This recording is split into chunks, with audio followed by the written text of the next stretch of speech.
Olá, meus alunos, vamos aí, estamos chegando no final, viu? Vamos aqui uma aula sobre ácidos e bases, de base 2, continuação, a parte mais quantitativa. Então, olha só, falamos então que a concentração molar, ela é expressa com esse colchete aqui, e a concentração molar dava então, quanto maior a concentração molar do íon hidrônio, mais ácida era a substância. Mas essas concentrações molares, às vezes, elas são muito grandes, ou são muito pequenas. Então os químicos inventaram, junto com os matemáticos, para expressar esses valores usando a propriedade dos logaritmos. Se você está lembrado, pega o seu livrinho lá de matemática, mas eu botei aqui para você dar uma lembrada, que a propriedade dos logaritmos é o seguinte: se você tem um x qualquer que é igual a 10 elevado a um n, a uma potência n, tá? Se você aplica logaritmo de x, é igual a n, é só você descer, é igual a n, é muito fácil. Então se x é igual a 10 elevado a n, se você aplicar o logaritmo desse x, vai ser igual a n. Então essa é a propriedade que você vê lá na propriedade de logaritmos. Então é uma propriedade muito importante. Então vamos supor que a gente tem que aplicar aqui. Vamos supor que a nossa concentração molar, concentração molar do íon hidrônio seja igual a 10 a menos 2. Professor, tem que escrever 10 a menos 2 molar? Pode, mas não é necessário, porque aqui já está implícito que é concentração molar. Ok? Mas se você quiser botar concentração 10 a menos 2 molar, também pode, em alguns livros você vai encontrar isso.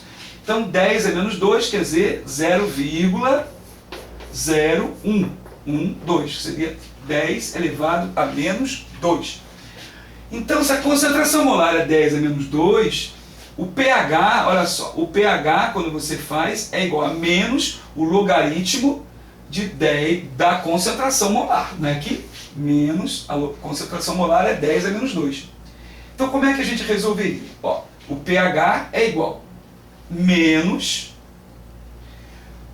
logaritmo de 10 a menos 2, logaritmo é só descer o menos 2 para cá. Olha aqui, ó. pH vai ser menos 2. Menos com menos, mais. Então, 2. Então, o pH seria de uma concentração molar de 10 a menos 2, seria o pH 2. Que seria um pH aqui. E nós temos aqui no livro você vai ver uma coisa muito mais completa, mas isso aqui é uma reta que representa, uma semi-reta, que representa as espécies que são ácidas e que são básicas. Então, o neutro, tá? O neutro é o pH 7.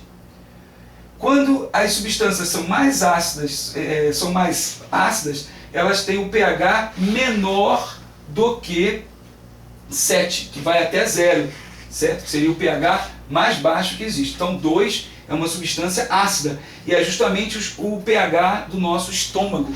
Nosso estômago tem um pH ácido, então quando a gente vai fazendo a nossa digestão, então alguns dos tipos de alimentos são digeridos no estômago, que são hidrolizados em pHs ácidos. Já se você, por exemplo, olhar depois do 7, caminhando até 14, é o lado das substâncias básicas, As substâncias básicas seriam, por exemplo, aqui eu botei um exemplo, 7,7 aproximadamente, seria o pH do nosso intestino delgado. Então no intestino delgado você já tem um pH levemente básico, e aí você tem outro tipo de enzimas atuando, outro tipo de hidrólise atuando nesse caso aqui. Então mais uma coisinha, então nós temos que pH é igual a menos logaritmo de concentração do hidrônio, e pOH é menos logaritmo da hidroxila. E eu tenho mais uma equaçãozinha para apresentar para vocês, que é muito boa para representar, é o seguinte, que o pH mais o pOH é igual a 14. Vou deixar vocês lerem o nosso livro, que tem lá deduzido essa equação, para que vocês não fiquem muito preguiçosos, e vamos estudar para ver por que pH mais pOH é igual a 14, ok? É um bom estímulo para vocês estudarem. Tchau!